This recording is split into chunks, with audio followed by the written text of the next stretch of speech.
Comment définir le lieu, l'endroit dans lequel vous allez travailler? Nous sommes tout un chacun différents les uns des autres et c'est ce qui fait la différence du monde dans lequel nous vivons, c'est que personne ne ressemble à son voisin. Pourquoi essayer de calquer ses tarifs sur un voisin qui ne vous ressemble pas? Eh bien, je me pose encore la question. Voilà.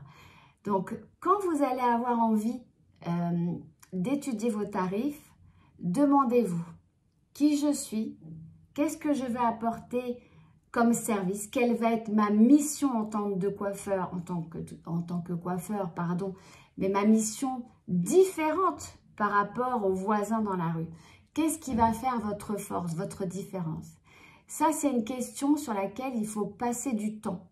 Parce que si vous ouvrez, que vous imaginez par exemple un nom dans lequel on trouvera, voilà, j'ai eu ce cas-là de personnes en coaching qui voilà, mettaient un nom avec en sous-titre, c'était indiqué trois lettres.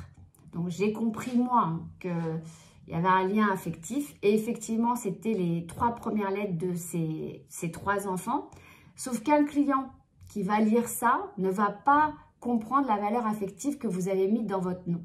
Donc déjà, votre première mission va être de savoir qu'est-ce que vous voulez véhiculer dans ce salon. Qu'est-ce que vous voulez faire comme travail? Mais pour l'expliquer aux gens qui vont venir, la meilleure façon de l'expliquer, c'est quand même le nom de votre entreprise.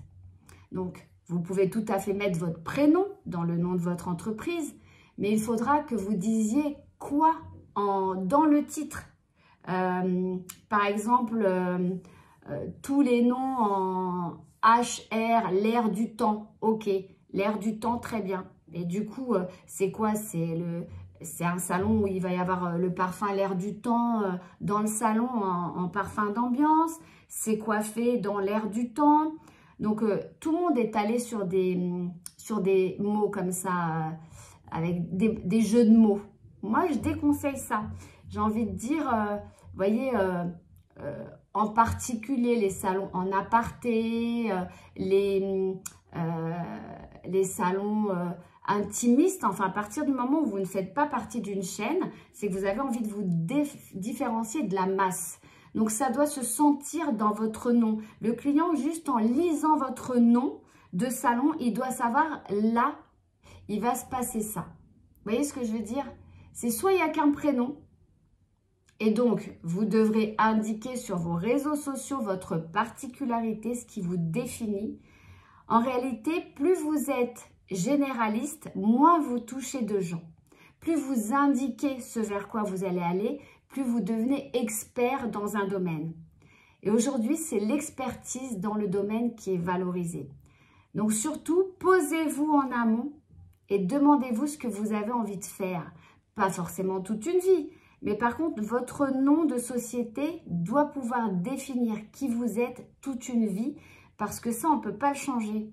C'est déposer dans les statuts, changer un nom, c'est des noms de sites internet ensuite, des noms de pages Facebook, des noms d'Instagram. Le nom, c'est vraiment ce qui va vous accompagner généralement tout au long de votre vie.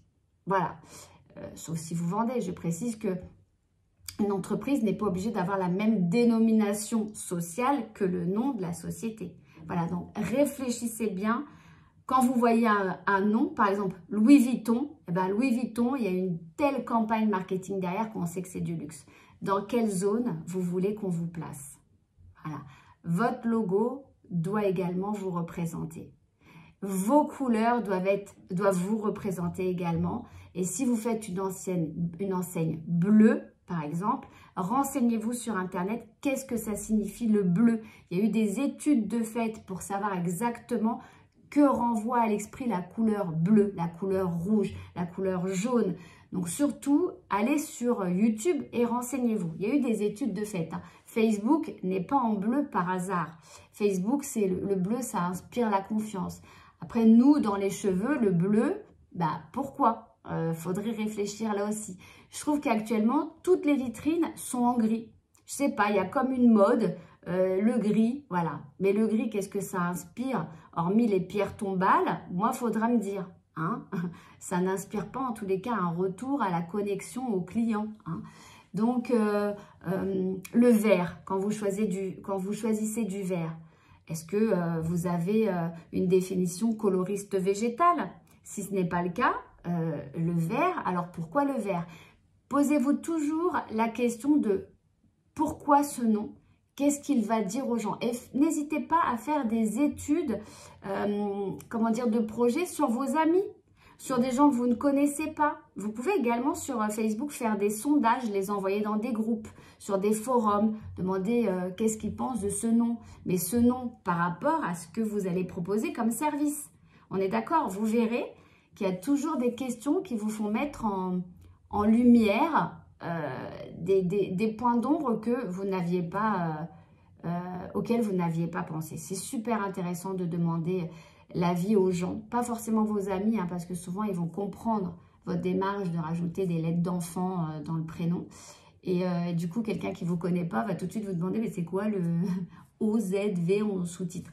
Non, alors vous avez votre mission, puis vous pouvez mettre un sous-titre en dessous de votre titre. Voilà, comme ça vous avez votre nom de salon et en sous-titre ce que vous y faites plus particulièrement. Ensuite, des fois, vous avez sur les côtés de quoi vous exprimer. N'hésitez pas à vous exprimer partout où vous le pouvez, sur vos supports, sur votre vitrine. Vous voyez, quand vous avez des espaces pour rajouter, terminer l'enseigne, n'hésitez pas à parler dessus aussi. Voilà, n'hésitez pas à copier les franchises, que ce soit de pressing, de restaurant. Moi, j'ai vu récemment, par exemple, des idées, alors je ne sais plus où c'était, dans une rue très, très passante. Toute la rue, je ne sais pas ce qu'il leur a pris, mais c'est juste génial. Chacun a fait dégouliner de l'étage supérieur ou du haut de l'enseigne des fleurs. Ça fait que toute la rue a une identité visuelle de fleurs. Alors, c'est à Paris. Forcément, à Paris, on ne peut pas avoir des fleurs toute l'année, mais ce sont des fleurs synthétiques. Ça se trouve, ils ont travaillé en cohésion ensemble en tant qu'artisans commerçants et se sont dit, voilà, on va végétaliser notre rue. Vous avez la même chose qui a été réalisée place du Palais Royal, je crois, ou non, Village Royal, pardon, où à un moment donné, il n'y a eu que des parapluies. Vous voyez, il y a la même chose à Barcelone, que des parapluies suspendus. Eh bien, tout ça, ça communique une ambiance. Votre salon véhicule une ambiance. Voilà, la personne qui se pose dans votre salon a envie de se retrouver dans une ambiance au-delà du service, a envie de s'y sentir bien. Choisissez bien votre décoration, votre nom, votre décoration, la qualité des fauteuils, la qualité de ce que les gens regardent. Voilà. En fait, un client, quand il est posé dans un fauteuil au-delà du service, parce que votre service reste personnel, eh bien, il n'a qu'une chose à faire, c'est regarder ce qu'il y a autour. Et alors aujourd'hui que tout le monde a la tête dans son téléphone, je vais vous dire que pour que le client ait envie de se déconnecter et de regarder les services que vous proposez, eh bien, il faut lui proposer des choses innovantes. Les barbiers ont très bien réussi à faire ça. Maintenant, aux coiffeurs mixtes ou femmes, d'arriver à opérer le même changement. L'intimité, le moment précis, précieux dans lequel on confie des cheveux à un coiffeur doit être très très bien pensé, réfléchi et surtout réfléchi à bien vieillir dans le temps ou à pouvoir changer des pièces dans le temps. Voilà, pensez-y toujours. Si vous mettez un miroir là et qu'il est collé sur la surface, vous devez refaire tous les murs ensuite. C'est plus embêtant qu'un miroir amovible, par exemple. C'est pareil pour les fauteuils massants.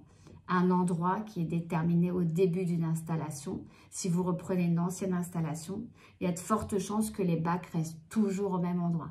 Donc des fois, ça vaut la peine même de ne pas ouvrir tout de suite, de se prendre un crédit plus grand pour tout péter, tout refaire. Mais c'est vraiment quelque chose sur lequel il faut réfléchir avant d'ouvrir. Votre nom. Aussi, regardez si votre nom, une fois qu'il est choisi, s'il n'est pas pris par quelqu'un d'autre en nom de domaine, en nom Instagram, en nom Facebook, parce que tout ça, ça sera des choses que vous ne pourrez pas utiliser. Donc, l'importance de votre mission est reliée à l'importance de votre nom. L'importance de votre nom est reliée à l'importance de l'ambiance que vous allez véhiculer dans votre salon. Voilà, ça, c'était l'importance de votre identité visuel. On s'en reparlera, c'est sûr.